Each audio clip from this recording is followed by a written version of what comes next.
진정한 회개. 상한 심령이 답이다. 사랑하는 여러분, 그리고 삶의 깊은 고민 앞에 서 계신 당신. 오늘 우리는 당신의 영혼 가장 깊은 곳을 울리는 인생의 근원적인 질문들에 대한 답을 찾아가는 여정을 시작하려 합니다. 어쩌면 지금 이 순간에도 당신의 마음속에는 설명할 수 없는 공허함, 끝없는 불안감, 깊은 우울감, 혹은 지난날의 후회와 죄책감이라는 무거운 짐이 자리하고 있을지도 모릅니다. 우리는 이 모든 것을 상한 심령이라 부릅니다. 이 단어는 단순히 감정적인 어려움을 넘어 우리 존재의 깊은 곳이 깨어지고 부서진 상태를 의미합니다. 오늘 이 영상을 클릭하신 여러분은 아마도 겉으로는 평온해 보이는 삶 속에서도 진정한 평안을 찾지 못해 갈증을 느끼고 계실 것입니다. 혹은 과거의 실수와 죄악의 무게에 짓눌려 고통받고 있거나 미래에 대한 막연한 두려움과 불안으로 밤잠을 설칠 수도 있습니다. 이 모든 것이 당신을 이 자리로 이끌었을 것입니다. 그리고 이 영상을 통해 우리는 그 모든 상한 심령에 대한 가장 강력하고도 근원적인 해답을 찾을 것입니다. 썸네일에서 보셨듯이 진정한 회개 상한 심령, 이 답이다 라는 메시지는 단순한 종교적 외침이 아닙니다. 이것은 바로 당신의 삶을 완전히 새롭게 할 수 있는 놀라운 진리의 문을 여는 열쇠입니다. 우리가 오늘 함께 탐구할 이 시간은 시대를 초월하여 수많은 영혼을 위로하고 변화시킨 인류 역사상 가장 위대한 영적 고백 중 하나인 시편 51편을 깊이 묵상하며 당신의 상한 심령이 어떻게 하나님의 놀라운 은혜로 새롭게 될 수 있는지 그 길을 명확하게 제시할 것입니다. 나아가 현대인이 겪는 불안과 우울이라는 상한 심령의 또 다른 얼굴까지도 신앙 안에서 어떻게 극복하고 참된 평안을 얻을 수 있는지 그 실제적인 지혜와 방법을 함께 나눌 것입니다. 이 시간 동안 여러분이 얻게 될 것은 잠시의 위로가 아닌 영구적인 변화입니다. 과거의 죄책감에서 벗어나 참된 자유를 얻는 길, 불안과 우울의 그림자로부터 벗어나 흔들리지 않는 평안을 누리는 길, 그리고 이 모든 것을 통해 새롭게 된 삶으로 세상을 향해 나아가는 강력한 동기를 발견하게 될 것입니다. 중간에 다른 영상으로 시선을 돌리고 싶은 유혹이 들 수도 있습니다. 하지만 잠시 멈추고 이 진리의 깊이 속으로 한 걸음 더 들어올 때 당신의 영혼은 기대 이상의 위로와 회복을 경험할 것이라고 확신합니다.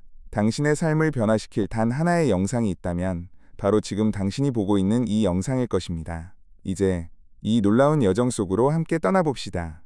우리의 영혼을 가장 깊이 이해하시고 가장 강력하게 치유하시는 하나님의 은혜를 향하여 말입니다. 우리가 오늘 함께 나눌 영상의 제목처럼 진정한 회개는 이것, 상한 심령으로 경험하는 새롭게 하시는 은혜, 시편 51편 강해 라는 약속이 여러분의 삶 속에서 실현되기를 간절히 소망합니다. 사랑하는 여러분, 오늘 우리는 우리의 영혼 가장 깊은 곳을 울리는 한 시편 말씀 앞에 서 있습니다. 계절은 변화하고 시간은 흘러가지만 우리 마음속 깊이 자리한 죄의 그림자와 그로 인한 갈등은 시대를 초월하여 모든 인간의 공통된 실존적 경험입니다. 우리는 때로 성공의 빛 가운데서도 알 수 없는 공허함을 느끼고 행복의 순간에도 문득 찾아오는 불안감에 휩싸입니다. 이 모든 것은 하나님과의 단절에서 오는 영혼의 외침이 아닐까요? 이 외침이 바로 상한 심령의 시작입니다. 오늘 우리가 묵상할 시편 51편은 이스라엘의 위대한 왕 다윗의 통회하는 고백이자 동시에 우리의 영혼 깊은 곳을 들여다보게 하는 거울입니다. 다윗은 인간의 가장 추악한 죄악의 심연에서 그럼에도 불구하고 우리를 다시 일으켜 세우시는 하나님의 놀라운 은혜를 발견했습니다. 이 시간 상한 심령, 새롭게 하시는 은혜, 진정한 회개로 나아가는 길이라는 제목 아래 이 거룩한 본문을 통해 우리의 마음을 열고 하나님의 음성에 귀 기울이며 상한 심령으로 하나님께 나아갈 때 경험하게 되는 새롭게 하시는 은혜를 함께 누리기를 소망합니다. 우리의 죄악된 모습 그대로 주님 앞에 서서 용서와 회복을 갈망하는 진정한 회개의 길로 나아갑시다. 우리가 진정으로 상한 심령의 치유를 경험하기 위해서는 먼저 우리의 상함의 근원을 정직하게 마주해야 합니다. 그 근원 중 하나는 바로 죄입니다. 다윗 왕의 삶은 영광과 존경으로 가득했습니다. 그는 이스라엘 역사상 가장 위대한 왕으로 추앙받았으며 그의 이름은 용맹한 전사이자 지혜로운 통치자로 기억됩니다. 그러나 그의 생애에는 감출 수 없는 어두운 그림자가 드리워져 있었습니다. 바로 충성스러운 부하 우리아의 아내 밧세바와의 간음, 그리고 그 죄를 덮기 위해 우리아를 전쟁터에서 죽게 만든 끔찍한 죄악입니다. 사무엘하 12장에 기록된 선지자 나단의 준엄한 책망 앞에 다윗은 자신의 왕관과 권위를 내려놓고 철저히 무너져 내렸습니다. 이때 다윗이 드린 고백이 바로 시편 51편의 서두입니다. 하나님이여, 주의 인자를 따라 내게 은혜를 베푸시며 주의 많은 긍휼을 따라 내 죄악을 지워주소서. 나의 죄악을 맑게 씻으시며 나의 죄를 깨끗이 제하소서. 여기서 다윗은 단순히 도덕적인 잘못을 넘어 자신의 죄가 거룩하신 하나님께 대한 반역임을 고백합니다. 주께만 범죄하여 주의 목전에 악을 행하였사오니 라고 고백했을 때 이는 자신의 왕권 아래 모든 사람을 초월하는 분은 오직 하나님뿐임을 인정하는 깊은 영적 통찰이었습니다. 다윗은 자신의 죄가 단순히 행위의 문제가 아니라 자신의 존재와 마음의 문제로 깊이 인식했던 것입니다. 사랑하는 여러분, 우리는 종종 죄의 개념을 상대화하거나 심지어 부인하려는 세속적인 흐름 속에 살고 있습니다. 개인의 행동을 선택이나 자유로 포장하며 도덕적 책임에서 벗어나려 합니다. 그러나 다윗의 시편은 죄가 단순히 타인에게 피해를 주는 것을 넘어 우리의 존재의 근원이신 하나님과의 관계를 파괴하는 근원적인 문제임을 날카롭게 일깨웁니다. 우리가 자신의 잘못을 인정하지 않고 변명하려 할수록 내면의 평화와 진정한 자유는 우리에게서 멀어져 갑니다. 이처럼 죄는 우리의 심령을 가장 깊이 병들게 하고 상하게 하는 주된 원인이 됩니다. 죄책감과 후회는 때로 불안과 우울의 형태로 나타나 우리를 잠식합니다. 이것이 바로 상한 심령의 고통입니다. 다윗은 자신의 죄가 얼마나 깊고 뿌리 깊은지 인정하며 스스로를 정결하게 할 수 없음을 깨닫고 오직 하나님의 인자하심과 많은 긍휼에만 매달려 용서를 구합니다. 그의 고백은 왕으로서의 체면이나 자존심을 완전히 내려놓은 처절한 부르짖음이었습니다. 생각해 보십시오. 1970년대 워터게이트 사건으로 미국 대통령직에서 물러난 리처드 닉슨은 처음에는 자신의 잘못을 부인하고 책임을 회피하려 했습니다. 그러나 그가 결국 자신의 역할에 대한 책임을 인정하고 용서를 구했을 때 비록 대통령직은 잃었지만 그의 영혼에는 약간의 평화가 찾아왔을 것이라 추측해 봅니다.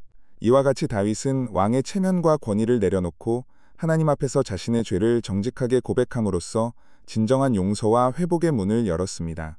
그의 고백은 단순히 정치적 위기를 모면하기 위한 것이 아니라 영적인 고통 속에서 하나님과의 관계를 회복하려는 처절한 몸부림이었습니다. 여기서 우리는 신앙으로 불안과 우울 극복하기의 첫 번째 원리를 발견합니다. 그것은 바로 염려와 무거운 짐을 주님께 맡기십시오입니다. 죄책감이라는 무거운 짐, 과거에 대한 후회라는 짐, 그리고 이 모든 것으로 인해 파생된 불안과 우울의 짐을 홀로 지고 있다면 그 짐을 주님께 맡기는 것부터 시작해야 합니다. 빌립보서 4장 6절에서 7은 아무것도 염려하지 말고 오직 모든 일에 기도와 간구로 너희 구할 것을 감사함으로 하나님께 아뢰라. 그리하면 모든 지각에 뛰어난 하나님의 평강이 그리스도 예수 안에서 너희 마음과 생각을 지키시리라 고 말씀합니다. 베드로전서 5장 7절은 더욱 간결하게 너희 염려를 다 주께 맡기라. 이는 그가 너희를 돌보심이라 고 권면합니다. 죄의 그림자 아래 있는 상한 심령이든 삶의 무게에 짓눌린 상한 심령이든 그 모든 짐을 하나님께 정직하게 고백하고 맡기는 것이야말로 치유의 첫걸음입니다. 사랑하는 여러분, 오늘 우리는 자신의 삶에서 은밀히 감추었던 죄악과 하나님 앞에서 온전히 내려놓지 못했던 잘못들을 솔직하게 인정하고 고백해야 합니다. 변명하거나 합리화하지 않고 오직 하나님의 무한하신 긍휼과 인자하심을 의지하며 나아가십시오. 정직한 고백만이 진정한 용서와 치유의 첫걸음입니다. 우리가 죄의 깊은 그림자 속에 있을지라도 하나님의 긍휼은 그 그림자를 걷어내고 우리를 빛으로 인도하실 것입니다. 이 첫 번째 문턱을 넘어서는 용기가 여러분에게 있기를 간절히 바랍니다. 죄의 고백은 우리를 용서의 문으로 인도하지만 진정한 회개는 거기서 멈추지 않습니다. 다윗은 자신의 죄악을 고백한 후 이제 내면의 근본적인 변화를 갈망합니다. 그는 우슬초로 나를 정결하게 하소서라고 기도하는데 우슬초는 구약시대의 문둥병 환자나 죽은 자의 시체를 만진 자를 정결하게 하는 예식에 사용되던 식물입니다. 이는 다윗이 자신의 죄를 영적인 죽음이나 부정한 상태로 인식하고 있으며 오직 하나님의 능력으로만 죄에서 완전히 정화될 수 있음을 고백하는 것입니다.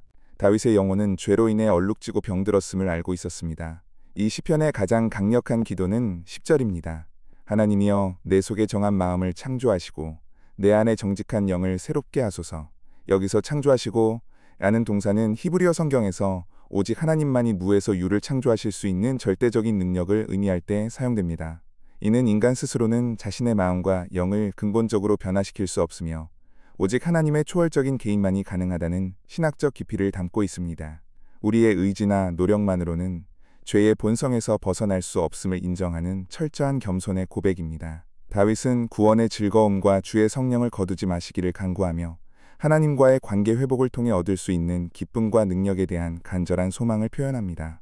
현대인들은 종종 겉으로 드러나는 모습에 지나치게 치중합니다.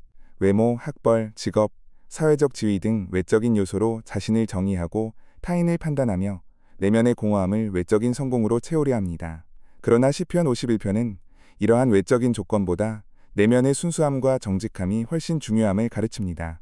죄로 인해 왜곡되고 더럽혀진 우리의 마음과 영혼은 스스로 정결하게 할 수 없으며 끊임없이 반복되는 죄악의 사슬에서 벗어나기 위해서는 하나님의 근원적인 창조의 능력이 필요합니다. 우리의 마음속에 진정으로 정한 것을 창조하시고 굳건하고 흔들리지 않는 정직한 영을 새롭게 해달라는 기도는 형식적인 종교 생활이나 거칠애를 넘어선 진정한 영적 갱신을 갈망하는 현대인의 깊은 내면의 소리와 맞닿아 있습니다. 여기서 우리는 신앙으로 불안과 우울 극복하기 위해 두 번째 원리를 연결할 수 있습니다. 그것은 바로 하나님의 임재와 말씀을 통해 평안을 누리십시오입니다. 상한 심령을 새롭게 창조하시는 하나님의 능력은 바로 그분의 임재와 그분의 살아있는 말씀을 통해 역사합니다. 우리가 불안과 우울로 고립감을 느낄 때 우리는 결코 혼자가 아님을 기억해야 합니다. 이사야 41장 10절은 우리에게 큰 위로를 줍니다. 두려워하지 말라. 내가 너와 함께함이라. 놀라지 말라. 나는 네 하나님이 됨이라. 내가 너를 굳세게 하리라. 참으로 너를 도와주리라. 참으로 나의 의로운 오른손으로 너를 붙들리라. 우리의 마음을 새롭게 하시는 분이 바로 우리와 함께 하시는 하나님이십니다. 예수님께서는 요한복음 14장 27절에서 우리에게 평안을 약속하셨습니다. 평안을 너희에게 끼치노니 곧 나의 평안을 너희에게 주노라. 내가 너희에게 주는 것은 세상이 주는 것과 같지 아니하니라. 너희는 마음에 근심하지도 말고 두려워하지도 말라. 세상이 주는 평안은 환경에 따라 변하고 사라지지만 예수님이 주시는 평안은 어떤 상황 속에서도 흔들리지 않는 내면의 깊은 안식입니다. 이 평안은 상한 심령을 새롭게 창조하는 하나님의 능력에서 나옵니다. 매일 말씀을 읽고 묵상하며 마음에 새겨진 말씀이 우리의 생각과 감정을 지배하도록 허락하십시오. 하나님의 말씀은 우리의 심지가 견고하게 주님을 신뢰하게 하여 결국 평강의 평강을 누리게 할 것입니다. 히포의 아우구스티누스는 젊은 시절 방탕하고 학문적 교만에 사로잡혀 끊임없이 진리를 탐색했지만 죄의 유혹에서 벗어나지 못했습니다. 아우구스티누스는 자신의 죄악을 깊이 인지하면서도 스스로 변화할 수 없는 무력감에 절망했습니다. 그러나 386년 밀라노의 정원에서 집어서 읽어라, 집어서 읽어라 등 아이의 목소리를 듣고 로마서 13장 13절에서 14절을 읽은 후 아우구스티누스의 마음속에 참된 변화가 일어났습니다. 그는 자신의 의지로 죄를 극복하려는 시도를 포기하고 오직 하나님의 은혜에 전적으로 의지했으며 이는 그의 삶을 완전히 새로운 방향으로 이끌었습니다. 아우구스티누스의 회심은 단순한 행동의 변화가 아니라 내면의 마음과 영이 하나님에 의해 창조되고 새롭게 된 본질적인 변화의 대표적인 예입니다. 사랑하는 여러분, 우리의 마음과 영을 새롭게 하실 수 있는 분은 오직 하나님 한 분이심을 믿으십시오. 죄의 속박에서 벗어나 구원의 즐거움을 회복하고 싶다면 형식적인 노력이나 자기 의를 내려놓고 다윗처럼 내 속에 정한 마음을 창조하시고 내 안에 정직한 영을 새롭게 하소서라고 간절히 기도하십시오. 성령의 능력으로 거룩하고 정결한 삶을 살아가도록 온전히 자신을 내어드리십시오. 진정한 변화는 하나님으로부터 시작됩니다. 우리의 상한 심령을 창조적인 손길로 만지실 때 우리는 세상이 줄 수 없는 참된 평안과 새로운 기쁨을 경험하게 될 것입니다. 하나님의 용서와 내면의 정결함을 경험한 다윗은 이제 그 은혜에 합당한 삶을 살겠다고 다짐합니다. 다윗은 그리하면 내가 죄인에게 주의 도를 가르치리니 죄인들이 주께 돌아오리이다 라고 고백하며 자신의 경험을 통해 다른 이들을 하나님께 인도하겠다는 의지를 보입니다. 이는 진정한 회개가 개인적인 고백과 용서에서 그치는 것이 아니라 이웃과 세상을 향한 증거의 삶으로 확장되어야 함을 보여줍니다. 우리는 은혜를 받은 자로서 그 은혜를 다른 이들과 나누는 사명을 부여받습니다. 우리의 상한 심령이 치유된 이야기는 절망 속에 있는 다른 이들에게 가장 강력한 희망의 메시지가 됩니다. 특히 17절은 시편 51편의 핵심 메시지 중 하나로 하나님께서 구하시는 제사는 상한 심령이라 하나님이여 상하고 통회하는 마음을 주께서 멸시하지 아니하시리이다 라고 선언합니다. 구약시대의 율법은 정해진 제물을 바치도록 했지만 다윗은 외적인 재물보다 죄로 인해 부서지고 깨어진 마음, 즉 상한 심령과 통회하는 마음을 하나님이 더 기뻐하신다는 영적인 통찰을 보여줍니다. 이러한 진실한 내면의 고백과 겸손한 마음이 하나님이 원하시는 참된 예배임을 깨달은 것입니다.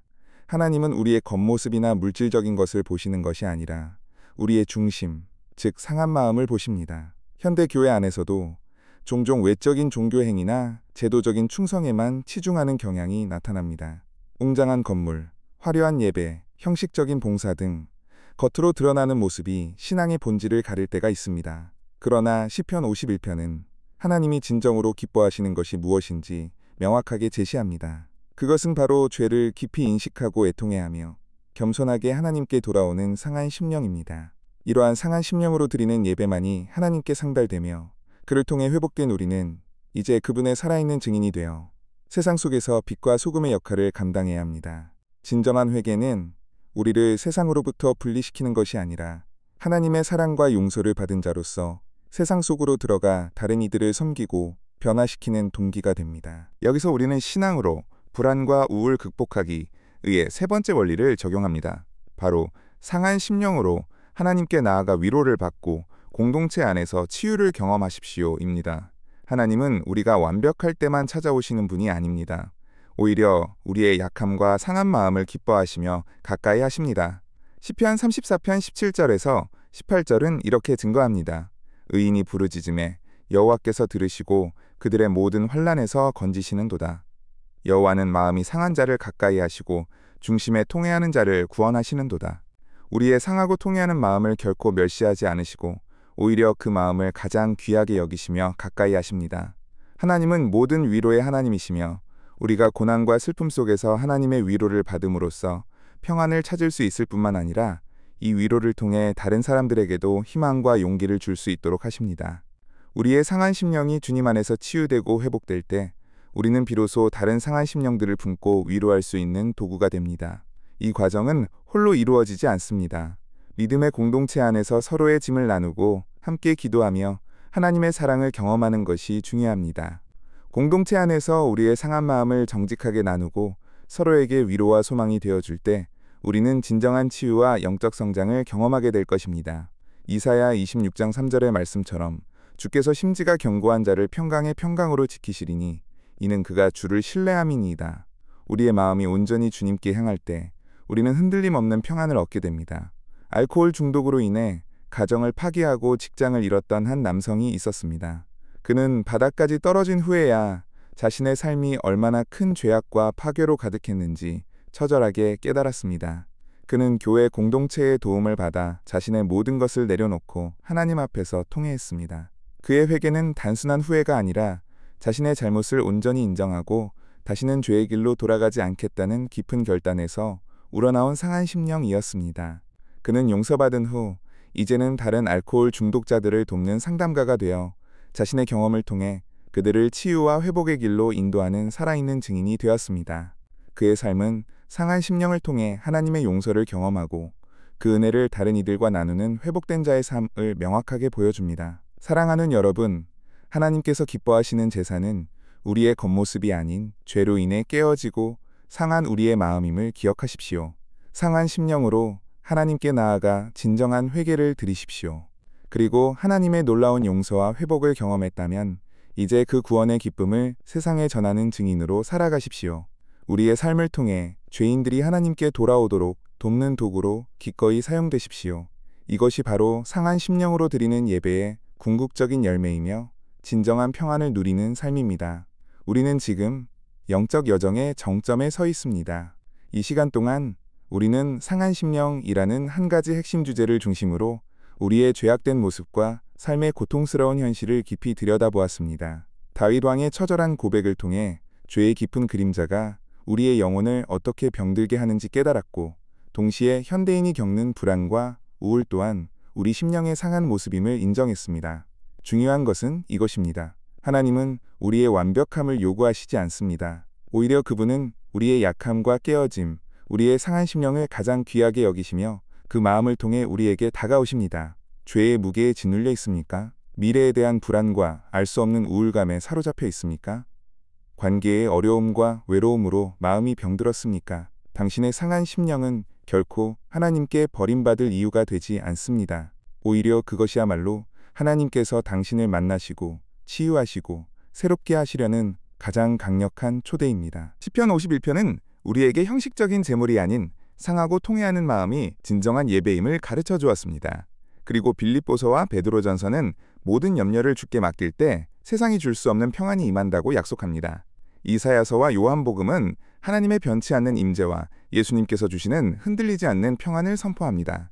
마지막으로 시편 34편은 마음이 상한 자를 여호와께서 가까이 하시고 구원하신다고 분명히 말씀합니다. 이 모든 말씀이 가리키는 진리는 단 하나입니다. 당신의 어떤 모습이든 어떤 상한 심령이든 하나님은 지금 이 순간에도 당신을 기다리십니다. 당신의 모든 죄악과 고통을 주님께 내어놓을 때 그분은 당신의 마음속에 정한 마음을 창조하시고 정직한 영을 새롭게 하실 것입니다. 이는 인간의 힘으로는 불가능한 하나님의 초월적인 사랑과 능력으로만 가능한 일입니다. 지금 이 순간 당신의 마음을 열고 상한 심령 그대로 하나님께 나아가십시오. 더 이상 죄책감에 시달리지 않고 불안과 우울의 속박에서 벗어나 하나님이 주시는 참된 자유와 평강을 누리십시오. 이것이 바로 상한 심령을 통해 경험하는 가장 위대한 은혜, 곧 새롭게 하시는 하나님의 능력입니다. 이 은혜가 당신의 삶을 근본적으로 변화시킬 것입니다. 사랑하는 시청자 여러분, 오늘 우리는 상한 심령이라는 주제를 통해 진정한 회개와 하나님의 놀라운 은혜를 깊이 탐구했습니다.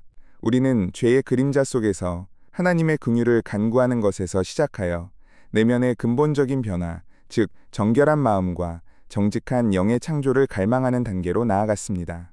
그리고 마침내 상한 심령이 하나님 안에서 치유되고 회복될 때 그 은혜를 세상에 증거하는 삶이 우리의 소명임을 깨달았습니다. 이 여정은 단순히 과거의 죄를 후회하는 감정적인 순간이 아닙니다. 이 여정은 우리의 존재를 하나님 앞에 온전히 내어드리고 그분의 창조적인 능력으로 새롭게 되는 지속적인 과정입니다. 죄와 불안, 우울로 상처받은 우리의 심령이 주님께 나아갈 때마다 그분은 우리를 안아주시고 깨끗하게 하시며 새로운 기쁨과 평안으로 가득 채워주실 것입니다. 이 영상이 여러분의 삶의 진정한 영적 각성과 위로, 그리고 용기를 불어넣었기를 간절히 소망합니다. 부디 이 깨달음을 당신의 삶에 적용하여 날마다 새롭게 하시는 하나님의 은혜를 경험하며 살아가시기를 예수님 이름으로 축원합니다. 사랑과 긍휼이 풍성하신 하나님 아버지, 오늘 시편 51편과 여러 귀한 말씀을 통해 우리의 깊은 죄성과 삶의 고통으로 인한 상한 심령을 깨닫게 하시고 그럼에도 불구하고 우리를 기꺼이 용서하시고 새롭게 하시려는 아버지의 한없는 사랑 앞에 무릎 꿇게 하시니 감사합니다. 다윗처럼 우리도 죄의 어둠 속에서 또한 불안과 우울의 무게 속에서 상한 심령으로 아버지께 나아가오니 주의 인자하심과 긍휼로 우리의 모든 죄악과 고통을 깨끗이 씻어주옵소서. 우리 속에 정한 마음을 창조하시고 정직한 영을 새롭게 하시사 구원의 즐거움과 세상이 줄 수 없는 평안을 회복하게 하옵소서. 그리하여 저희의 회복된 삶이 아버지의 사랑과 용서를 세상에 증거하는 아름다운 도구가 되게 하옵소서. 모든 영광을 주님께 돌리며 우리 주 예수 그리스도의 이름으로 기도드립니다. 아멘.